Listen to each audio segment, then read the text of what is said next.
বাংলা হবে আফগান, আমরা হব তালেবান। জঙ্গি আন্দোলন বলুন, ছাত্র আন্দোলনটা বাংলাদেশে যে মৌলবাদী সন্তানেরা ঘুরে ফিরে বেড়াচ্ছে। 2024 সালের 5 আগস্ট গণ অভ্যুত্থানে আওয়ামী সরকারের পতন ঘটে। এরপর দেশ ছেড়ে ভারতে গিয়ে আশ্রয় নেন আওয়ামী সরকারের সাবেক প্রধানমন্ত্রী শেখ হাসিনা। স্বৈরাচারীদের বিদায়ের পর যখন দেশে শান্তির আবহাওয়া বিরাজ করছে, তখনই শুরু হলো ভারতীয় মিডিয়ার মিথ্যাচার।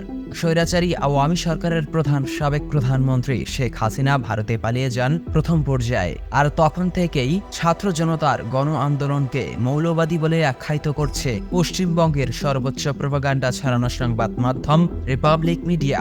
এছাড়া মিডিয়াটি বাংলাদেশকে তালিবান ও আফগানিস্তানের সঙ্গে তুলনা করে ছাত্র আন্দোলনকে জঙ্গি বলে তুলনা করছে। সাম্প্রদায়িক দাঙ্গা বাঁধানোর জঘন্য চেষ্টা চালিয়ে যাচ্ছে রিপাবলিক সহ বেশ ডজন খানেক ভারতীয় সংবাদ মাধ্যম, যে কারণে খোদ পশ্চিমবঙ্গের রাজ্য পুলিশ ও এসব টিভি চ্যানেলের উপর সাম্প্রদায়িক উস্কানির অভিযোগ এনে সোশ্যাল মাধ্যমে তাদের বিবৃতি তুলে ধরেন। এমনকি নিউজ রুমে দাঁড়িয়ে জোকারের মতো লাফাতেও দেখা যায় উপস্থাপকদের। জানতে হলে দেখুন বিস্তারিত। শুরুতেই জানব, যেসব অপকৌশল চালিয়ে বাংলাদেশের হিন্দু নাগরিকদের মনে ভয় ধরাচ্ছে ভারতীয় মিডিয়াগুলো। বাংলাদেশের শিক্ষার্থীদের নির্বিচারে গুলি করা হয় স্বৈরাচারী হাসিনা ও তার সরকারের মদতে। সেই হত্যার দায় এড়াতে বহির্বিশ্বের নজর ঘোরাতে বাংলাদেশের সংখ্যালঘুদের সংবাদপণ্য হিসেবে উস্কে দিচ্ছে ভারতীয় মিডিয়া।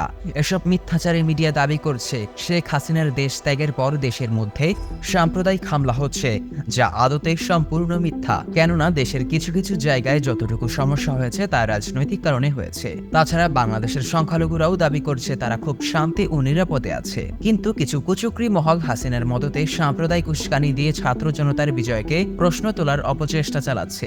জানা দরকার, ভারতের যেসব মিডিয়া প্রপাগান্ডা ছড়াচ্ছে বাংলাদেশের হিন্দু সম্প্রদায়কে কেন্দ্র করে, ভারতের রিপাবলিক মিডিয়ার রিপাবলিক ভারত ও পশ্চিমবঙ্গের Republic Bangla, Zee news, news 18, TV9 Bharatvarsh, ABP news, India Today সহ একাধিক চ্যানেল বাংলাদেশের সংখ্যালঘুদের নিয়ে বানোয়াট সংবাদ প্রচার করছে।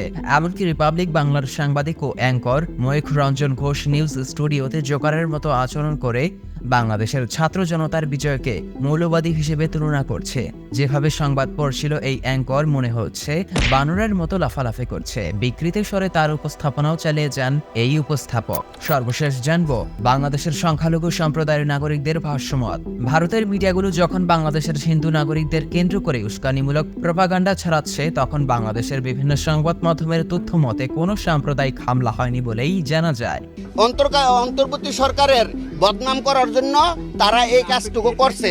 তবে এসব মিডিয়ার মিথ্যাচার ক্রমাগত চলমান থাকায় Bangladeshi satellite channel Bangla vision তদন্ত চালায় সত্যতা যাচাইয়ে। জেনে নেন সংখ্যালঘু সম্প্রদায়ের নাগরিকরা কেমন আছেন। সূত্র মোতাবেক সংখ্যালঘুরা দাবি করেন যে হিন্দুদের উপর কোনো অন্য ধর্মের মানুষ হামলা করেনি, তারা শান্তিতে আছে। তবে কয়েক জায়গায় সরকারের পট পরিবর্তনে কিছু হামলা ও সহিংসতার ঘটনার খবর পাওয়া যাচ্ছে, যা রাজনৈতিক, যার সঙ্গে ধর্মীয় কোনো বিষয় জড়িত নয়। তবুও মিথ্যা সংবাদ প্রচার করে দেশের ভাবমূর্তি নষ্ট করার চক্রান্তে নেমেছে রাজনৈতিক স্বার্থান্বেষী মহল, যেমন আওয়ামী লীগ সহ ভারতীয় এসব মিডিয়া।